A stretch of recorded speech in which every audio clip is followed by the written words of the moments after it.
ठीक बेटा, इस चैप्टर में जो चीज़ आपने स्टडी करनी है वो क्या है, different properties of static charges.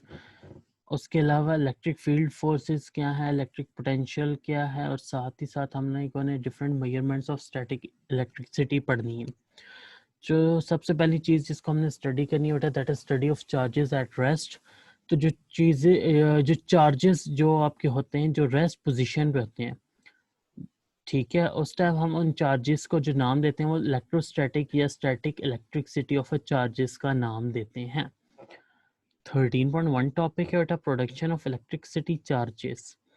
अब इस चार्जेस में हमारे पास क्या है, we run a plastic if we run a plastic comb through over here and then bring it near a small piece of a paper, the comb attract them. Similarly, amber, when a rubber with a silk attracts a small pieces of a paper, this is properly the attraction or repulsion between the substance is due to the electric charges they acquire during the rubbing.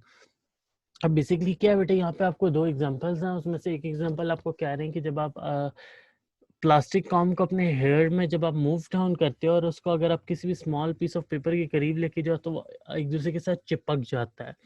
ये basically किस phenomena को study कर रही है, किस phenomena के through हो रही है बेटा, due to the property of attraction और रिपल्शन हो रहा है। जब ऑपोजिट चार्जेस होते हैं हमारे पास अट्रैक्शन परफॉर्म होती है, जब सेम चार्जेस होते हैं तो हमारे पास रिपल्जन का फिनोमेना परफॉर्म होता है। ठीक है, तो इसी फिनोमेना को लेके इन्होंने आगे हमें कहा है कि when we produce electric charges by rubbing a neutral body with another neutral body, कहते हैं हम लोग इलेक्ट्रिक चार्जेस किस तरह हम प्रोड्यूस कर रहे होते हैं, we can produce electric charges by rubbing a neutral body with another neutral body. The following activities shows that we can produce two types of electric charges through the process of a rubbing. दो अलग अलग किस्म के phenomena, दो अलग अलग किस्म के आपके पास एक्टिविटीज को डिस्क्राइब किया गया है। सबसे पहले ये जो एक्टिविटी आपके पास डिस्क्राइब की है वो टू प्लास्टिक रोड्स को आपस में डिस्क्राइब किया गया है कि उसको फिनोमेना किस तरह होते हैं। Rub it with a fur and the suspend it at horizontal by the silk thread. Now take another plastic rod and rub it with fur and bring near to the suspended rod. It will observe that the both rods will repel each other. It means during the rubbing they both rods were charged.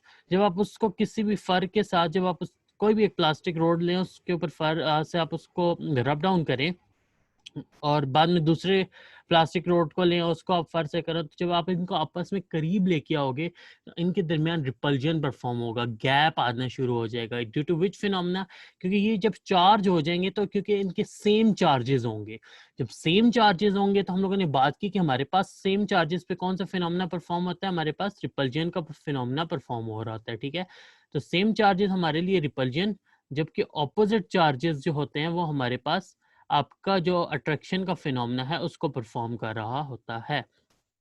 इसी तरह 13.2 activity है, उसमें भी आपको इसी तरह की एक एग्जांपल दी गई है, इसको आप लोग स्टडी करके फिर आपने डिस्कस करना है।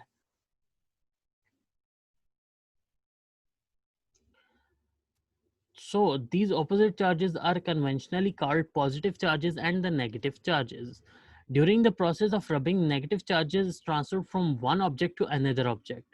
उनकी क्या conclusions हैं उसको हम लोग जरा देख लेते हैं। Charges is basic property of a material body due to which it attracts or repels to the another object. Charges आपकी वो basic property है जिसके जरिए से बेटा आपकी कोई भी attraction या repulsion का phenomena perform हो रहा होता है। Friction produced due to the different type of charges on a different material such as a glass or a plastic. जब आप रगड़ परफॉर्म करते हैं डिफरेंट टाइप ऑफ ऑब्जेक्ट्स के ऊपर तो वो आपके डिफरेंट काइंड ऑफ चार्जेस का फिनोमेना परफॉर्म कर रहा होता है। लाइक चार्जेस हमेशा आपस में एक दूसरे को रिपल्शन का फिनोमेना, जबकि ऑपोजिट चार्जेस अनलाइक चार्जेस हमेशा आपस में अट्रैक्शन का फिनोमेना परफॉर्म करते हैं।